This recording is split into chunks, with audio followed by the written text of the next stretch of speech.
right now we're headed out to do the Eli Drill. For those of you that don't know, Eli Dickens is a guy that, a very young guy that saved a bunch of people in a mall.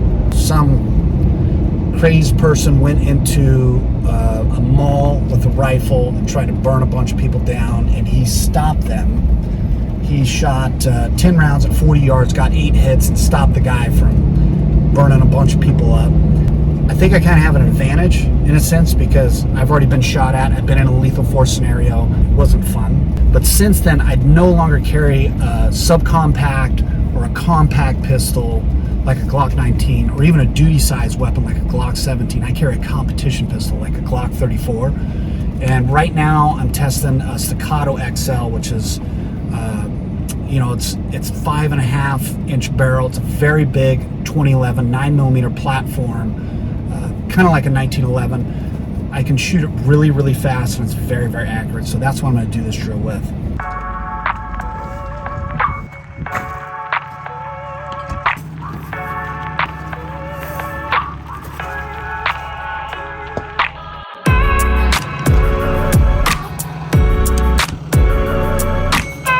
Yards. You can see this SPCA target down here. It's quite a ways, and I'm pretty sure in that scenario, I'm pretty sure that his objective was belated, so he probably had even less to aim at. But we're going to run this drill. This is the Eli Drill. 40 yards, 15 seconds, 10 rounds. You got to get 8 hits.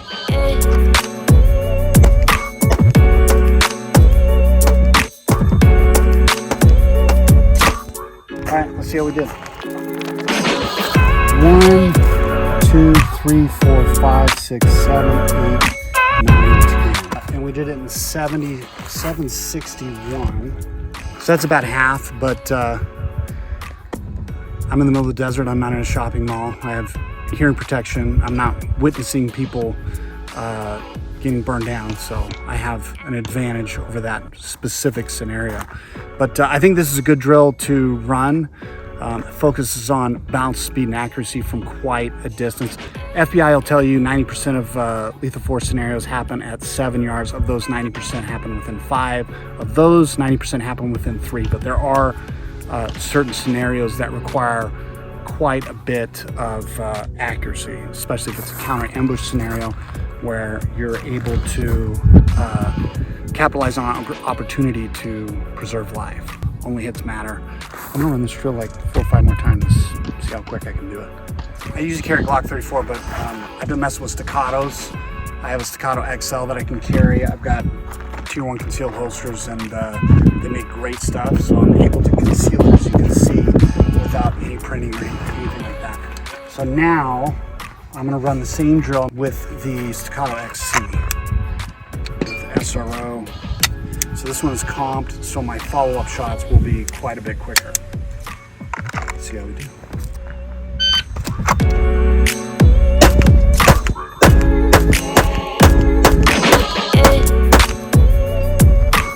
.74.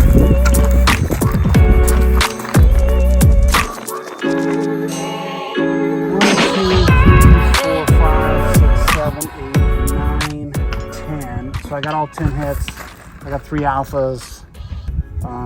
I'd say that's pretty reasonable. I'm able to fire a little bit faster with the XC because it's comped. There's a drastic reduction in recoil.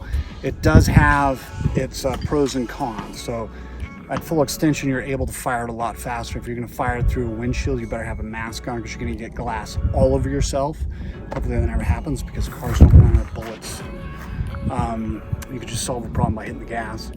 But in an area where you don't have that option, if you had to fire through the glass, there would be glass everywhere because of the comp, and that could get in your eyes, it could blind you. So that is a liability. There are other liabilities as well, as close contact, retention shooting from copper jackets flying up and cutting your cheeks and stuff like that. So, but in this particular scenario, it seems to work quite a bit better. I'm about a second quicker. The drill is 15 seconds, 10 rounds, 40 yards. I did it in 674 with Staccato XC, and I did it in like 780 or something like that. I don't know. We'll go back and review the footage. Let's see, but I think I did it in 780 with the XL. So works better with bullets.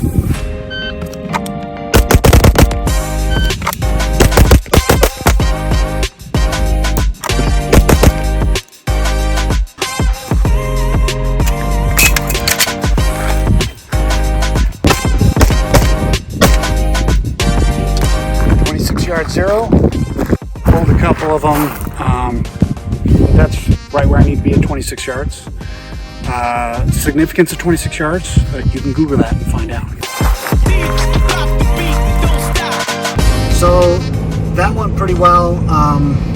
I thought I performed pretty good in that specific scenario. 40 yards, 10 shots for time, 15 seconds, 8 out of 10 have to hit.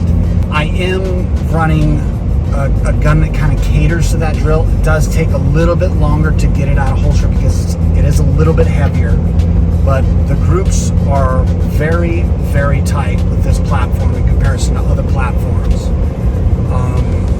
So it kind of catered to that specific scenario, especially with a comp. Now, like I was saying, if I had to shoot through glass with a comp, I'd have glass all over my eyes, all over my face, and it might impede my ability to continue to perform the task of preserving life, so to say. But yeah, this platform does cater to that. Now, there is a question that is on a lot of people's minds, like, you know, what do you do if you're in that scenario like Eli was? You know, how do you deal with that amount of stress? That's a question that you have to answer for yourself. But for me personally, I know what I'm capable of. I've had a lot of stress inoculation in my life.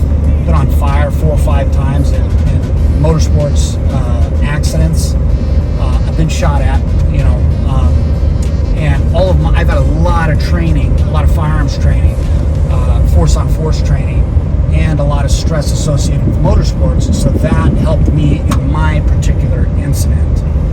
So my answer to the question is how would I do in that particular event? I'd like to think I would do as good as Eli did. He did fantastic. He's a hero and he saved a ton of lives. But you never know. Even somebody like me that's already been in a scenario where I've had to use my firearm to save 2 lives, including my own, you know, who knows what would happen in that scenario. What I do know is that Eli did a really, really good job. I'd like to think that I would do the same thing. Now, for any of you that have the skill set to be able to perform like that, you think you have enough stress inoculation in your training, and you're proficient enough with your handgun to do something like that, I think that's great. I think there should be more people like that that can help preserve innocent life. My only thoughts on that is if you ever have to pull your platform out, if you ever have to pull your gun out and neutralize somebody that just decides they want to go into a church or a mall or a movie theater or a school and begin neutralizing innocent people, I think that you as a concealed carrier should keep in mind that when your gun comes out, you could be confused as the threat. So if you're going to neutralize somebody that is murdering people, I think your gun should be out only as long as it needs to be to solve the problem. And after the problem is confirmed, solved, I think you should reholster and render aid, get on comms, call the police, call medics, give them situational awareness of what happened, what the current situation is, who needs medical care, and work from there. That's what I would do. So, yeah, you can very easily be confused as a threat because they hear gunfire. You're not wearing a vest that says police. You're just a civilian with a concealed carry license that's trying to solve the problem. Your firearm should be out for as short a time as possible. Draw, present, remedy the problem if you can, and then once the problem is confirmed, remedied, reholster your platform, render aid, get on comms, talk to the police, talk to medics, and reduce the severity of the incident, if at all possible, to your best ability. So, thought that was pretty cool. He's got a drill named after him.